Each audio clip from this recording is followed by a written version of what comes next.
What's up, heathens? How y'all doing? Tonight we're going to be going over William Lane Craig's case for the resurrection of Jesus Christ.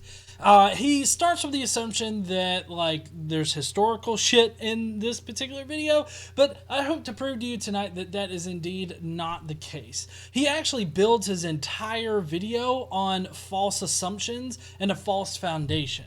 So I hope that I can show you that tonight. And today's video was kind of mythicist oriented. So I know that a lot of people are not going to, be amenable to the mythicist position, but I'm hoping to bring, good evidence against William Lane Craig here, against the idea that Jesus resurrected. So I hope that you'll stick with me through the video and leave me your comments right now in the chat, which I don't think that we have any super chats. Nope, no super chats yet. But let's get on into the video, and let's do it. Why was Jesus of Nazareth crucified? Why was Jesus of Nazareth crucified? This is shitty ass religion. Okay, so Jesus Christ was crucified because they were tired of his Jew shit all the time, living with his mom, bumming off of his friends, and everything. He was moving couch to couch all over fucking Judea, judging people and shit, telling them how to live their lives, sipping on the whatever fucking Starbucks type place they had back then. He'd wear them fucking sandals with them little glasses that didn't actually have any kind of glasses in them. Oh, so he's a hipster? The hipster glasses, and he'll be like, you know what, you'll go to hell for that. It's like, nope, you can forgive yourself of that motherfucker right there. That's why he was crucified, okay? Because he made outrageous claims about himself. I mean, yeah, that was one of the reasons, I guess. Because, you see, the Jewish elders, not Septuagint, the Sanhedrin, they, fuck me, in the ass with a copper scorpion. Oh, God, no. Why?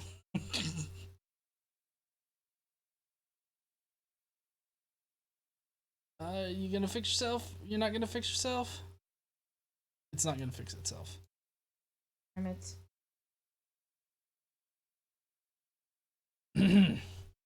So the Jewish Sanhedrin wanted to put him to death because he claimed that he was God, or that he, not necessarily that he was God, because that's not in every single gospel, but that he was claiming to be able to forgive sins and all this other stuff, things that only God supposedly was able to do. And so he went around and he was teaching all these things that are pretty counter to what the Sanhedrin was making people believe. And so that's the reason why he pissed them off.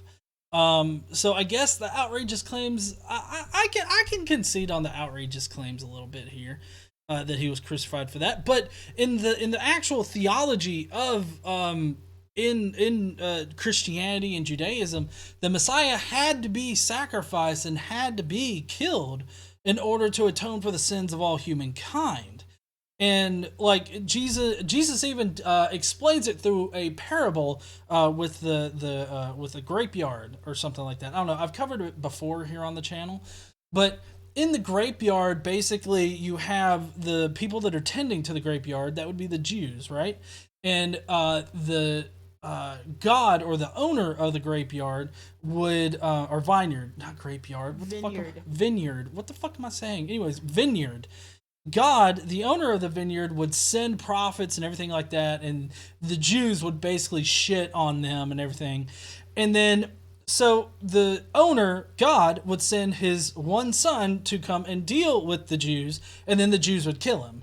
And this is all foretold. Jesus knows that this is his fate and everything like that. So in actuality, Jesus was killed to fulfill what the prophecy said about him in the Old Testament. He claimed to be the one and only Son of God. Why would anyone take his claim seriously? I don't know, probably all of the leper healing and the raising of the dead. I mean, he raised 2 or 3 fucking people from the dead, so I like the skeptical fucking look on this one guy's face right here. He's looking at you like, what the fuck are you saying? Why would anybody take him? I don't know. Maybe because he raised Lazarus and that one bitch's son from the dead, motherfucker.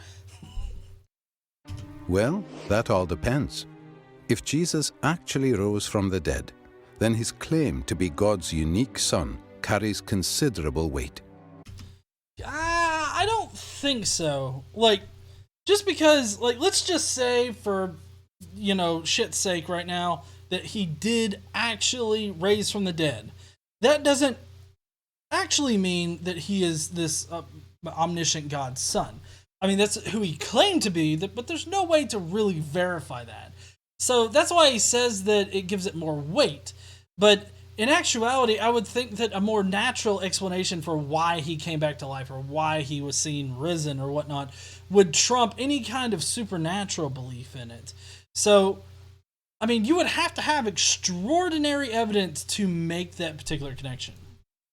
On the other hand, if the resurrection never actually happened, then Jesus may be safely dismissed as just another interesting but tragic historical figure. I contest that he was like a historical figure. Quentin Van Boeven, new fun, new camera. I just got the wrong model of the Canon to where I didn't have a lot of control over it. So thank you, Quentin, I'll put that in my new camera fund. Did Jesus rise from the dead? Oh, well, there's no facts about him rising from the dead, so I guess the answer there is no. Well done, honey. We can go home. Fuck, I'm tired. Oh, I can play one of the 3 or 4 games that came out this past weekend because game developers are shit. Play Far Cry? Far Cry it is. As we explore this question, we need to address 2 further questions. What are the facts that require explanation? And which explanation best accounts for these facts? There are 3 main facts that need to be explained. The discovery of Jesus' empty tomb, the appearances of Jesus alive after his death, and the disciples' belief that Jesus rose from the dead. Okay, I want to stop you. I'm going to let you finish, but first... So, fact 1, if Jesus never existed or was purely mythical, then there's no reason why this whole empty tomb thing would be a problem.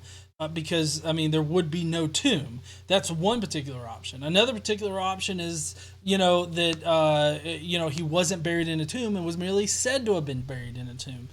And then another thing is that, I want to say the stealing of the bodies thing is pretty out there. I don't think that holds a lot of water to it. And I think some of the other conspiracies surrounding it aren't all that solid. But I would also like to point out that the empty tomb bit is only attested to in Christian sources. And so, being that they're only attested to in Christian sources, and the whole empty tomb thing, like what they find at the empty tomb and the whole empty tomb story, is actually modeled off of this chapter in Daniel. Not chapter, I think it's probably the entire thing of Daniel. But when Daniel gets thrown into the lion's den, an angel comes down to greet him, and the exact same way that the angel is described there, or the things that happen there, appear in just about every version of the empty tomb that there is. So it would make sense that they just made shit up. I think that gives more credence to the made shit up explanation for fact 1. Fact 2, the appearances of Jesus alive after his death. Well, I would say that Jesus didn't appear to anybody. In reality, I think that possibly people had hallucinations of him, or had these revelations, which would be the hallucinations, and they read the scripture. I know this because Paul directly says this, that he only had revelation and scripture. So basically, in order to accept fact 2 as an actual fact, you would have to agree that the celestial deity Jesus actually appeared to people. That's a supernatural claim. Any natural claim is going to be far more probable than a supernatural one. So the idea that he hallucinated all these things or whatnot, no matter how small that probability is, it's definitely more probable than a supernatural explanation. So there's fact 2 explained. They had hallucinations, visions, or they just simply thought that that's what happened, and they wrote it down and said that that is actual history. Those are the options. Fact 3, he is risen. The disciples believed that Jesus rose from the dead. So just the mere belief that he did. See, that's not actually proving that Jesus actually rose from the dead. It's just that people actually believe he rose from the dead. Now, there are people that actually believe the earth is flat. There are people that actually believe bacteria doesn't exist and it's just all CGI or well, viruses or something like that. There are actually people that believe that vaccinations cause autism. So just the mere belief of anything, like just that being itself a fact, does not actually say that he actually rose from the dead. Let's examine each of these. Fact number 1. The discovery that Jesus' tomb was empty is reported in no less than 6 independent sources. And some of these are among the earliest materials to be found in the New Testament. All right, I want to call bullshit on this particular fucking timeline. For one thing, so this is after he supposedly died, which is in either 30 or 33. So let's take 33, because if you go 33, then that puts, 25 years is like 58. 33 plus 25 is 58, and then 50... is 83, and then 75 would be 108. Okay, so by 58, you would have had Paul's writings, which would have been 1 Corinthians, and that's pretty much it. So that should be pushed back to the 25 mark, at least, if not earlier than that, like around the early 50s. And then you got Luke and Acts, which I don't know why those two are supposedly written like earlier than they actually were, because Matthew right here is actually written way before Luke and Acts. And this is evident in the textual criticism of Matthew, Luke, and Mark. Mark up there is kind of in the right area, but I mean, again, like Luke needs to come after Matthew. And then you got John, who's kind of out there. And I would say probably like on the far side of Luke being written. That's where it needs to go. So, I should have like redrawn this thing or like picked and like moved things around so that you could actually see it. But what it comes down to is that you have Paul's writings in the 50s. And then you got Mark's writings a little bit later, about 20 years later or so. And those both, probably Mark was informed by Paul a good bit. We see a lot of that influence in Mark's writing. But what you have is like Paul and Mark are the most independent accounts. Mark is suspect. So really you just have Paul's writings that are independent sources. Everything else that comes afterwards could have and most likely was influenced by Paul's writings and the existing theology that was going around at the time. This is important because when an event is recorded by 2 or more unconnected sources, historians' confidence that the event actually happened increases. And the earlier these sources are dated, the higher their confidence. Okay, I would agree with this particular summation of the historical method. And the problem is that it's very much based on like your own interpretation of the evidence. And what the problem with that is that you have a lot of scholars out there that don't want to recognize the order in which the New Testament was written and edited and all, and what shit was added to it and everything like that. Camera? Good catch. Yep. So that's the problem with that. Now, it does raise the confidence level, but you see, what he's doing here is he's trying to put a lot of things that are like, that are independent that aren't really independent. We see the effects of Paul's writings in, the later Gospels. And we also see the later Gospels correcting or overriding Paul and Mark. So That's why he's a little off here, because he's saying that certain sources are independent when they're not really independent. They had other sources that could have and most likely did inform them, but he's presenting them as if they are independent. They're not independent. Moreover, the Gospels indicate that it was women who first discovered that Jesus' body was missing. This is likely historical because in that culture, a woman's testimony was considered next to worthless. Okay, so on this particular note, what he's trying to do is use the criterion of embarrassment. Basically saying, women said it, so therefore it must be historical because they hated women back then. Which is kind of like a subtle nod to the fact that the Judaism or the faith in general is really misogynistic. It would be hard to get around that. But one thing that they're not telling you here is that the criterion of embarrassment is actually very shady in using it as evidence. Like right now in the court of law, we have this one principle called statement against interest. And prior to, I want to say like maybe 20 years ago or something like that, that was actually not allowed in courts as evidence. But, now they're allowing it in court, but it has to have corroborating evidence to justify it being considered evidence. And even then, the jurors are told not to hold it as actual evidence, but just to consider it, in the body of evidence or whatnot.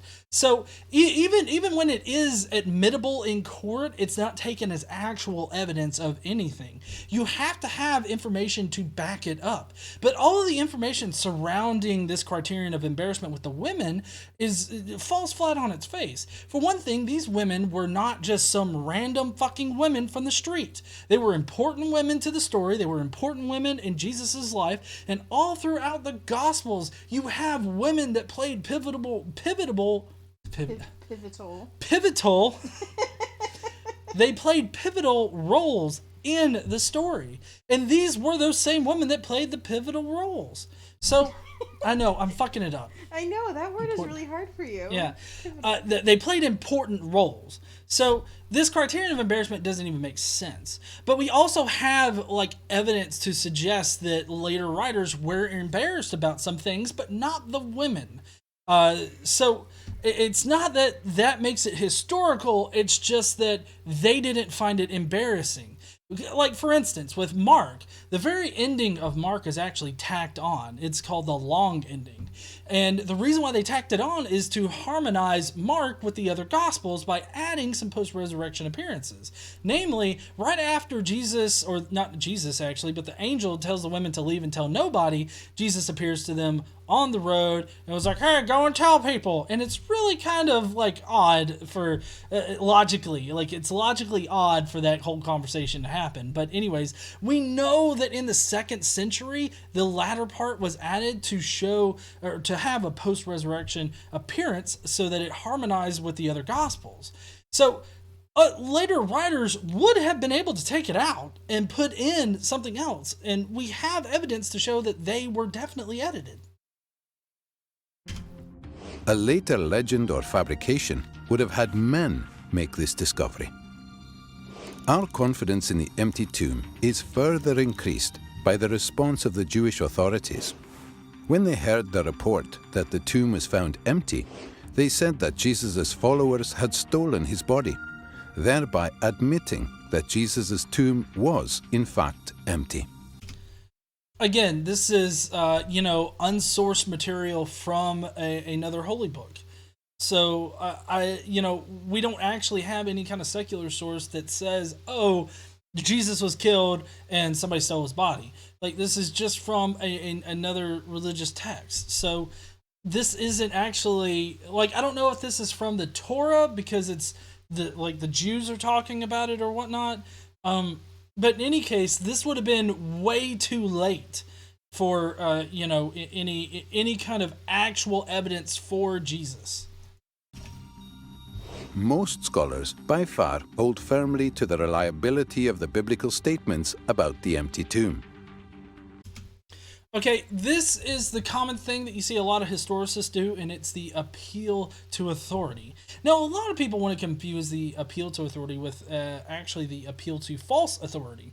But just because this guy is a professor of New Testament studies at the University of Vienna doesn't mean that he's automatically correct about his assertion. A biologist can be wrong about biology and shit in the biological field. Just like this guy can be wrong about this. And to say that most scholars hold firmly to the reliability of the biblical statements, I would say is showing your bias. You're definitely biased towards it. Most people that are in the NT studies field are Christians because you have to be Christian in order to get jobs in those fields. Now, that doesn't mean that there aren't outliers like Bart Ehrman. He is an agnostic that is in the NT studies field, but he's more of an exception than the rule. Fact number 2. The appearances of Jesus alive after his death. Again, not a fact, but let's see what you got. In one of the earliest letters in the New Testament, Paul provides a list of witnesses to Jesus' resurrection appearances. He appeared to Peter, then to the 12. Then he appeared to more than 500 brothers at one time. Which 12 was this again? Like, I don't know, did they pick up an apostle or something like that, or a disciple or something? Would have been an apostle, it would have been a disciple. What's the 12th disciple after Judas like hung himself somewhere or killed himself? I would think that directly after he died, it would have been the 11, but anyways. So it was Ringo. It was Ringo? Ringo was the 12th disciple. Haven't you heard, like, wasn't that in Sister Act, John, Paul, George, and Ringo? Yeah. Like, for the Gospels, they ask her what the Gospels are, and she Right. says John, Paul, George, and Ringo. Right, okay, so apparently Matthias was, according to the Acts of the Apostles, the apostle chosen to replace Judas Iscariot, following Judas's betrayal of Jesus and Judas's subsequent death. So apparently it's according to the Acts of the Apostles. So this is in Acts. This was Luke Acts, which was written closer to the end of the century rather than the when Paul was writing or whatnot. So Paul mentioning the 12 here seems to be more or less like an invention. 12 is a magical number in the Bible, and 12 would represent the 12 tribes of Israel. And so I think that this right here would be just a reference to the 12 tribes of Israel, because, I mean, I don't think that Paul ever mentions Judas and his betrayal. So I would think that the 12 here would have included Judas. But anyways, the 500 brothers and James, Peter, and whatnot, this is just an admittance to hallucinations or revelation. They also had scripture to draw on, which they actually said scripture or word from God was more reliable than human testimony. That's actually in Psalms. I don't know if you know that, honey, but Psalms 118:17 says, "I shall not." That comes a little bit later, but it's 118:8. It is better to trust in the Lord than put your confidence in man.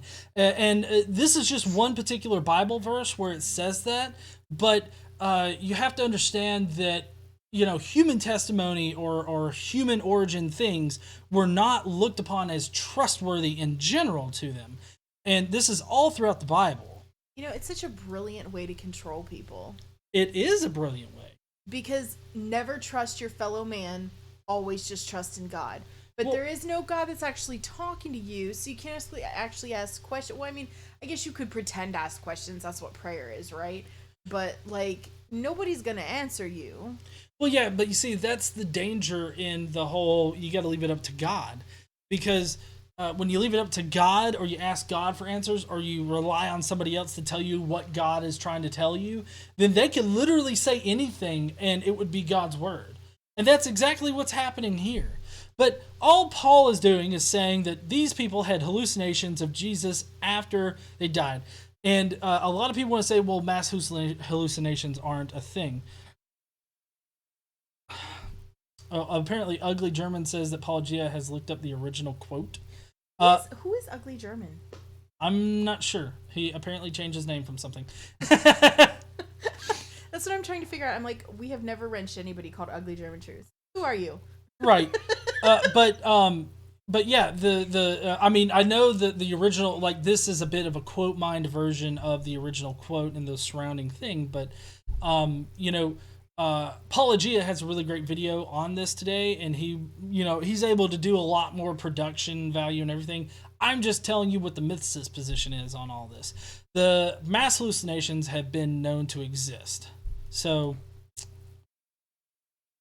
oh, that was Pheno. Okay, all right. Then he appeared to James, then to all the apostles. Oh, then to all the apostles. So the 12, so to all the apostles. So the 12 were the disciples, and then here are all the apostles. Finally, he appeared also to me. Furthermore, various resurrection appearances of Jesus are independently confirmed by the gospel accounts. No, they're not independently. Anyway, hold on, I'll let them finish. On the basis of Paul's testimony alone, virtually all historical scholars agree that various individuals and groups experienced appearances of Jesus alive after his death. So, this doesn't actually mean that Jesus was alive after he supposedly died. It just means these people had hallucinations of them. Hallucinations are going to be far more probable than an actual celestial being coming back from the dead and everything like that. And having like the holes in the hands, which it wouldn't have been in the hands, it would have been in the wrists. So like you, this in front of the camera. The other one. Other one, kind of. Did it work? Kind of. It may be taken as historically certain that Peter and the disciples had experiences after Jesus' death in which Jesus appeared to them as the risen Christ. So I am not going to dispute the idea that they had hallucinations or these experiences. But you see, the problem is that they want to present this whole thing of it being historically certain as it being so certain that it proves that he rose from the dead, and that these experiences were literally Jesus resurrecting and appearing to them. And so that's really ridiculous to actually put out there. If you actually read what this quote is saying, I have no problem with it being historically certain that they had experiences after Jesus' death. Actually, Paul in his letters indicate that the only people that can be considered apostles are those that had a vision of Jesus. So these experiences or these visions or whatnot, those would have been the things that he's talking about here. And I have no problem with that, but I do have a problem with it being presented as actual historical evidence that Jesus actually rose from the dead. Fact number 3. The disciples' belief in the resurrection. After Jesus' crucifixion, his followers were devastated, demoralized, and hiding in fear for their lives.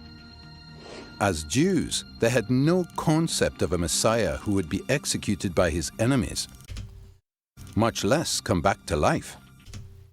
That's actually not true. So I have linked in the description this according to the scriptures, and it lists the 353 prophecies about Jesus.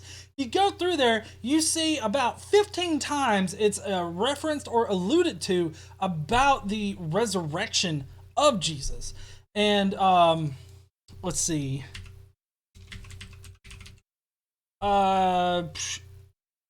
Enemies try to entangle him by craft. So I know that there's one particular prophecy in here that where it talks about dogs surround me. Let's see. Bible verse.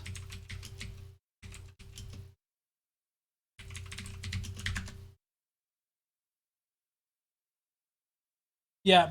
Psalm 22:16. Dogs surround me, a pack of villains encircle me. They pierce my hands and my feet. So this is a prophecy about Jesus. Well, regardless of the original intent of this particular line, the Jews who were looking to the scriptures for prophecies about Jesus read this as a prophecy for Jesus. So it doesn't really matter what the original context or meaning of it was. It just matters what did it mean to the Jews. And a lot of people want to hide behind the idea that, oh, these are just post hoc assertions, that these things Sorry. These are just post hoc assertions that these particular lines are prophecies about Jesus. But as you can tell, the Jews were looking to the scriptures for this information. Paul himself says it in his writings. Paul says that he used scriptures and revelation to know everything that he knew about Jesus. So he was looking to the scriptures, looking to the Old Testament, to the Septuagint and all that, the Jewish Bible or whatnot. He was looking to them to know things about Jesus, and this would have been one of those things. So to say that, they had no concept whatsoever about this Messiah being executed by his enemies and coming back to life is just purely wrong and false. The only resurrection Jews believed in was a universal event on Judgment Day after the end of the world. Resurrections were pretty, they weren't standard, but it was sort of like a standard miracle. In fact, in the Old Testament, you have at least one person, I think it was Elijah, he resurrected some bitch's son, and then Jesus copied Elijah and resurrected some bitch's son. So, also Jesus resurrected Lazarus and shit. So, this whole resurrection thing, or bringing somebody back to life, via God, or God does it in some way, is actually what's expected. The Jews expected Jesus to raise people from the dead, and he himself also from the dead. So, it doesn't make sense for them to be like, we were expecting one mass resurrection. It's like, well, yeah, now you're expecting a mass resurrection, but also, like, Jesus resurrecting from the dead was his way of defeating death. And so, it's just the theological structure of Christianity. Not an individual event within history. Moreover, in Jewish law, Jesus' crucifixion as a criminal meant that he was literally under God's curse. Okay, so what he's talking about here, I think, is where the Jews actually had laws where you would crucify people, either after they're dead or before they're dead, in order to kill them. And they were grave laws, and of course it was under God's curse and everything like that. But, you see, the Jews didn't execute Jesus. Actually, the punishment for Jesus' execution would have been stoning, not crucifixion. So it's the fact that they had the Romans execute Jesus because they didn't want to be held culpable for killing Jesus. So that's one thing that doesn't make sense. If Jesus really was an instigator in the in the Jews, and the Jews wanted him dead, they would have easily stoned him and killed him. Or crucified him themselves. But the fact that it was the Romans that crucified him, carried out the punishment, everything like that, literally means he was not under God's curse. Also, it was foretold by Jesus himself, as well as the Old Testament, that he would be crucified. Like I was talking about earlier with Psalm 22:16, they pierced my hands and my feet. So, this is all expected using just the Old Testament. Yet somehow, despite all of this, the disciples suddenly and sincerely came to believe that God had raised Jesus from the dead. They were so completely convinced that, when threatened with death, not one of them recanted. And this is very contested as to whether or not these are like actual historical things, because the only way that we know these things are from Acts. Acts talks about how they were killed and everything like that. Acts is most certainly purely fiction. Acts was written alongside or right after Luke, so that's why people most times call it Luke Acts. And we know this because the end of Luke fits perfectly with the beginning of Acts. That's how we know those two things fit together. But the fact that Acts is nearly purely fictional, I would say that it is it's not a reliable source to use here to say that these are how the apostles died. You have Candida Moss, who wrote a book called Persecution, who talks about how the martyrs or whatnot claimed by Christians during the Middle Ages or or earlier than that, whatever, the martyrdoms that they suffered are actually fictional. So, cry me a fucking river for your story that's completely bullshit. Even the Pharisee Paul, who persecuted Christians, suddenly became a Christian himself, as did Jesus' skeptical younger brother, James. All right, I can test the whole idea that he had like a brother named James. The two areas in which they assert that he was a brother or whatnot is in Galatians 1:19, which actually doesn't say that he is a biological brother. It's actually too vague to use to support a biological brother at all, but there's a lot of evidence supporting the fact that, like, Paul, he considered everybody that was a baptized Christian to be a brother or sister of Christ. And so that's more than likely what Paul was actually referencing there. And then you have some other, Jameses that crop up, like in Josephus, but that's actually Jesus Ben Damnius that he's talking about. Some sort of powerful, transformative experience is required to generate the sort of movement earliest Christianity was. I disagree, because nothing that happened in Christianity leading up to the 3rd or 4th century, when we have better evidence, nothing that happened prior to that needed Christ to actually exist on earth. All you needed was the mere belief that Christ actually existed or whatnot. You have Ignatius of Antioch. He has a particular gospel where apparently Jesus came down from heaven, was born, crucified, died, and resurrected, all in silence, and only revealed himself at his resurrection through a star in the sky. So, I mean, there's that. He was writing in the early 2nd century, and so, I mean, only the mere belief that these things happened is required in order to explain why all those things, while the subsequent things happened. Mere belief in something doesn't mean that it is actually true in history or in reality. That is why, as an historian, I cannot explain the rise of early Christianity unless Jesus rose again, leaving an empty tomb behind him. Well, I would say that makes you kind of a shitty New Testament scholar. Or no, actually that makes you a good New Testament scholar, because you're parroting the business line, or the line of Christians company line. And I would say that you're actually a shitty historian for saying that, because no historian in their right mind would say that particular thing, because it's just not true. Demonic Davros, I'm 43rd on the 19th, and God and Jeebus can go fuck themselves. Thank you, Demonic Davros. I appreciate it. And happy birthday, because the 19th is tomorrow? Yep. Yeah, so early happy birthday for you. Hold on. I think this is what we decided last time. Happy birthday! Oh, fuck. There you go. That's the new birthday song? That's the new birthday song. Okay. I might want to do your...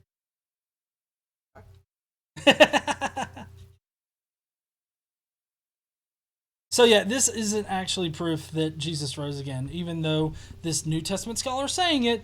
It's not actually true. These 3 firmly established facts cry out for an adequate explanation. How do you make sense of them?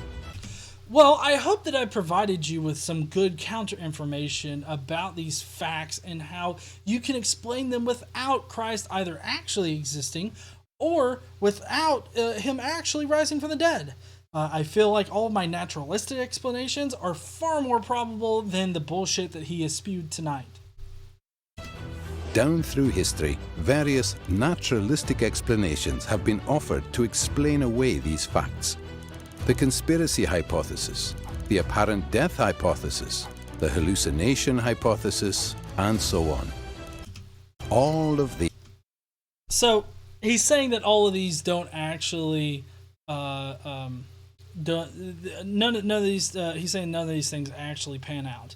And then he has that star there that says naturalism is the philosophical belief that everything arises from natural properties and causes, which is really just like the philosophy of reality, because there's like supernatural exists outside of reality. So naturalistic explanations, they are just things that are explained by everything that already exists in reality. These have been nearly universally rejected by contemporary scholarship. Let's see, hold on. Alan Bradbury said, I tried to explain crucifixion once. I'm pretty sure I nailed it. The simple fact is that there is just no plausible naturalistic explanation of these three facts. No, I have to disagree. There are plausible ones. The hallucination thing about the appearances, the mere belief not proving that he actually rose from the dead, and the empty tomb not having adequate evidence are naturalistic explanations that that are by far more probable than the supernatural things that you're saying. Mike McAtheist says Irish narrator equals true facts. Lol. I agree. Definitely true facts. The explanation given by the original eyewitnesses is that God raised Jesus from the dead. Nope, we do not have any eyewitness evidence from anybody in our historical record that would attest to this. And even so, just the mere eyewitness testimony that God raised Jesus from the dead is not enough to actually prove that God raised Jesus from the dead. Could it be that Jesus came back to life somehow? Sure, that could be proven by eyewitness testimony. But I would say that this does not actually prove that God specifically raised him from the dead. If it's even possible that God exists, then that explanation cannot be ruled out. Well, I'm not saying that it's ruled out. If you'll notice, and I don't know if you'll go back and read through, like or not read through, but listen through on my entire explanation, I will say that it makes it far less probable. I'm not saying that it couldn't have happened or it definitely didn't happen. I'm saying that it's less probable than natural explanations, because natural explanations are far more probable than any supernatural explanation, considering that the supernatural explanation exists outside of reality, whereas natural explanations exist within reality. Those are the only things that we can actually determine to be true or false. Supernatural shit we'll never be able to. Because as soon as something is proven to be a natural thing, or we understand the mechanism that causes some supernatural event to happen, it immediately comes into the natural world and it becomes a naturalistic explanation. This is seen throughout the history of society and shit. So I don't want to hear this whole thing that possible means more probable than. So you can cling on to that if you want to, but for me, it's not enough. For a God who is able to create the entire universe, the odd resurrection would be child's play. But it's not really an odd resurrection, is it? Because, I mean, God's been playing around with resurrection for a while. I mean, he's resurrected plenty of people, even through Jesus. He did, like, at least 2 fucks if you take the Gospels at their word. An empty tomb, Jesus' appearances alive after his death, and a group of dejected followers suddenly transformed by a radical new belief in a risen Messiah. These are independently established historical facts. How do you explain them? Oh, I'm so glad you asked, because I spent this entire video doing exactly that.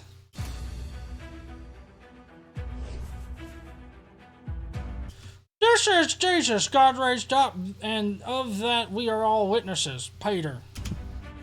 He scribbled that on the shitter door.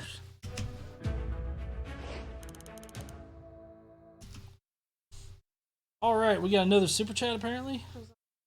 Josiah Hansen! Thank you, Josiah. Not the Impossible Faith covers all this nicely. Yeah, it does. Not the Impossible Faith would be a good book to read. And I believe, I can't remember who, because I think Not the Impossible Faith is Richard Carrier, if I'm not mistaken. Yeah, Richard Carrier, Not the Impossible Faith. Yeah, that's a good book to look into. There's also Proving History if you want to look into that.